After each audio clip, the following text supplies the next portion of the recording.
Welcome back to the Playbook. Today, we step into the central drama of American governance to see how the legislative, executive, and judicial branches actually interact.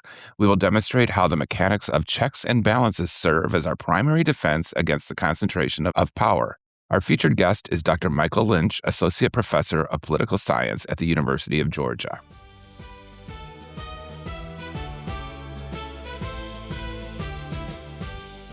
Well, imagine your game has three teams where each team has the power to stop the others from scoring. That's the basic design of the U.S. government. Welcome back to the Citizens Playbook. Today, we see how the three branches, legislative, executive, and judicial, actually interact. And to help us, we welcome Dr. Michael Lynch from the University of Georgia. Dr. Lynch, thank you for being here. Thank you. Happy to be here today. Oh, looking forward to it. This brain thing that I had back in, I guess it was around November, was to have some conversations around civics for the general populace. And those 6 or 8 episodes turned into 18. And I have found them thoroughly enjoyable, and that each of the episodes I've done, I've gotten something out of it and learned something new. So I appreciate your time. Certainly. Let me ask you, your research focuses extensively on the U.S. Congress, on legislative procedures and that. And it's strange that, as we record this, we just celebrated Independence Day and that. But the founders based our three-branch system on a deep-seated distrust of concentrated power. And from your analysis of the behavior and rules, how has the balance of power between the executive and legislative branches evolved over time? Yeah, I think it's evolved in a way that would surprise a lot of the founders. If you look at the Constitution, Article 1, which outlines the jobs Congresses have, it's over half of the document. It's over half of the words of the document. So the Congress, the House, and the Senate was the key component of the U.S. government in the early parts after the founding. I always tell my students the presidents during the 1800s whose names you don't quite remember, there's a reason why, and it's because presidents didn't do as much back then. And the story of change between the three branches has been a story of the president getting stronger and stronger over time, and Congress and the courts to a lesser extent ceding a lot of their power.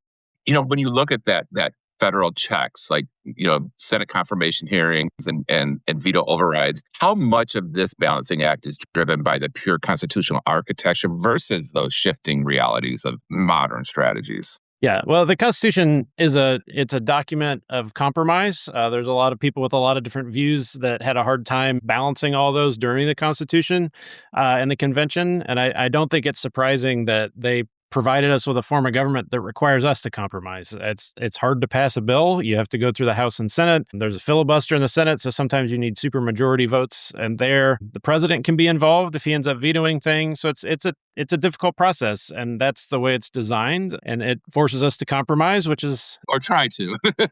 Yeah. As an expert on congressional politics, how does congressional pushback manifest when judicial branch regulates or invalidates that legislative policy? Yeah, so the number of times that the courts actually invalidate acts of Congress it's somewhat rare, and Congress always has a chance to pass new pieces of legislation. If it's a specific law that's shot down, occasionally the only recourse they have is to pass a constitutional amendment to override Supreme Court rulings, and that never happens effectively, right? So yeah. There's a lot of fighting between Congress and the courts that's kind of hard to see because it comes in kind of small parts of legislation being changed as courts invalidate different cases at the lower levels and occasionally at the Supreme Court level. And yeah, so I think that's maybe a less visible fight among the branches. Congress and the courts is the hardest one to see. Anything involving the president is the blockbuster, the easiest to notice and the easiest to pay attention to. Yeah. Well, and when you look at that executive branch and that legislative branch and the practice of pushback and negotiation and that, for a business community that's looking for economic predictability, how do these two branches negotiate behind closed doors? Yeah, that's a tough question. So historically, a lot of the action comes from Congress. President can't write a bill. The president has to find someone in Congress to write a bill that they would like and introduce it. The place we see the most negotiation, I guess, between Congress and the president is in some of the regulatory policies and some of the details of how specific policies will be implemented. And we actually see some pretty major policy changes between a Democratic administration and a Republican administration without any formal change in law, just with reinterpretation of how to enforce the statutes that are already on the books. Like a really, I think, fascinating example of that is when Congress writes a bill, even though they're really long and they're really hard to get through, they don't provide enough detail. You think about the Obamacare, the Affordable Care Act, you're writing a bill that regulates huge swaths of the American healthcare system. Even though it's really long, it doesn't have enough detail in it for anyone to actually know how to run the American healthcare system. Okay. So bureaucracies move in and fill in the details.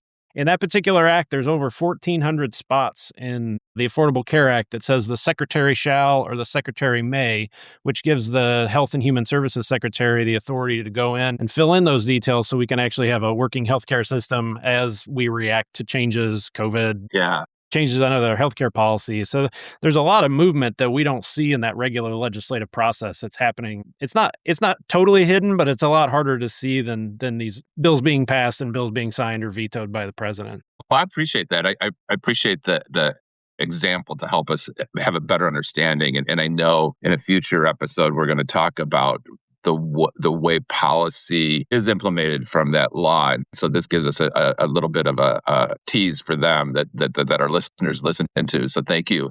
This will be the episode that we will slowly move into the Georgia specifics. So as you have done your research and you have your doctorate in political science, is that correct? Science. Yeah, political science. Mm-hmm. Okay. As we bridge that conversation into state government, how does the procedural complexity balance or compare, I guess, to the high stakes environment of the 40-day session in Georgia? I guess part of it is it's 40-day session here. The only thing that they have to do in that 40 days is pass a budget. What are some of the differences then that we would see with Congress in D.C.?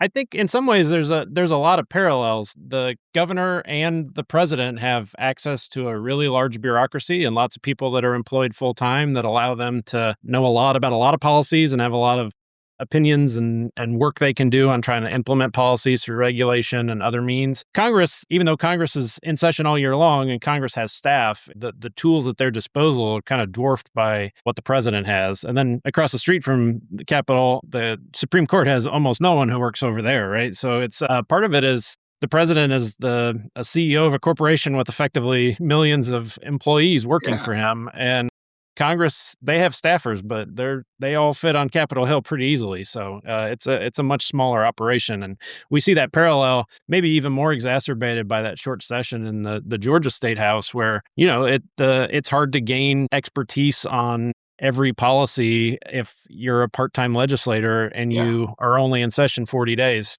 I always ask my students to try to feel sorry for members of Congress and legislators. It's like, what's a policy you need to know about and be knowledgeable about if you're in a legislature? It's all of them, right?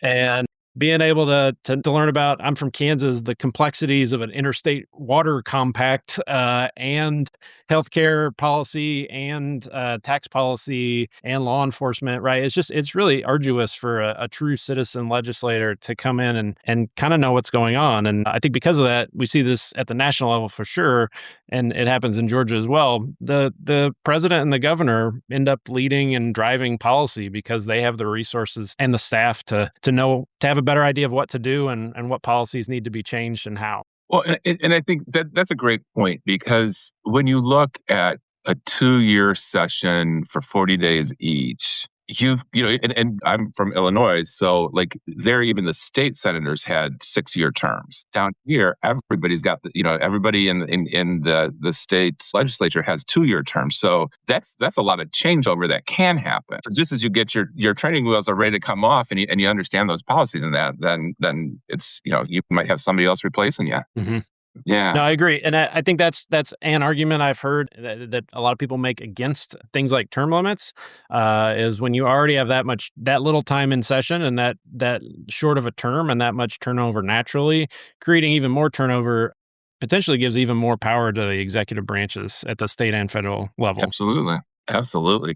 Hey, one final question. This is, because I hear this a lot from individuals when I'm talking to them. If we flip back to DC and that gridlock conversation, In your opinion, with your background, is that a systemic failure to the way this was designed? That the majority rule, the procedural maneuvers in that, or is that a safety feature?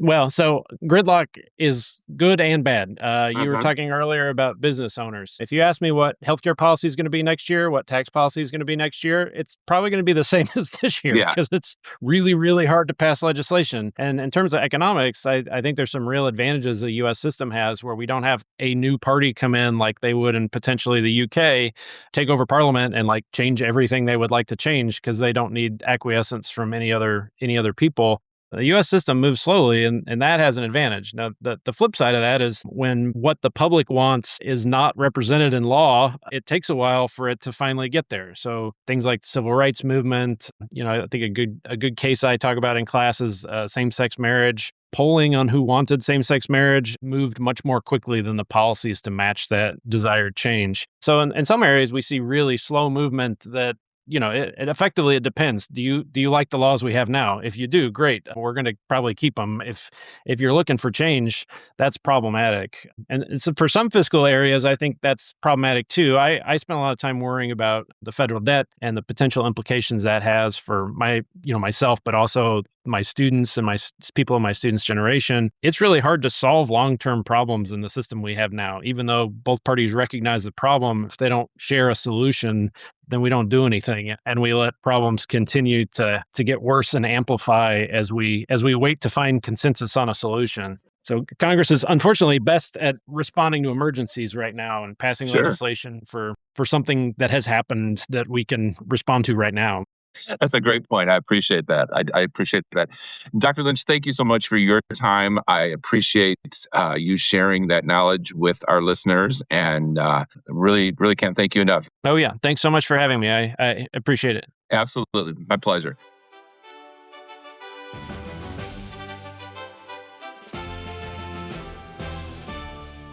And that's a powerful reframing. The system values liberty more than speed. Dr. Lynch, thank you for that masterclass. But before we go, it's time for our call to action. This week, find one news story from the past year where one branch of the federal government limited the power of another. It could be a presidential veto, a Senate confirmation hearing, or a Supreme Court decision.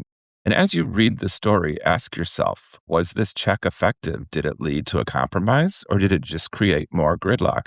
This helps you analyze not just the existence of the check, but its real-world impact.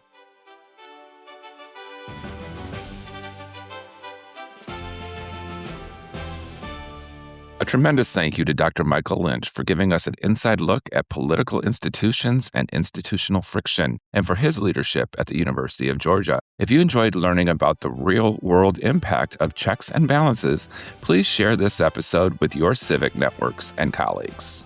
Next time, we take you through a day in Congress. Thank you for listening to the Citizens Playbook. We want to take a quick moment to extend a special thank you to Georgia Power for their generous support of this entire series. Georgia Power's commitment to our communities goes far beyond delivering reliable energy.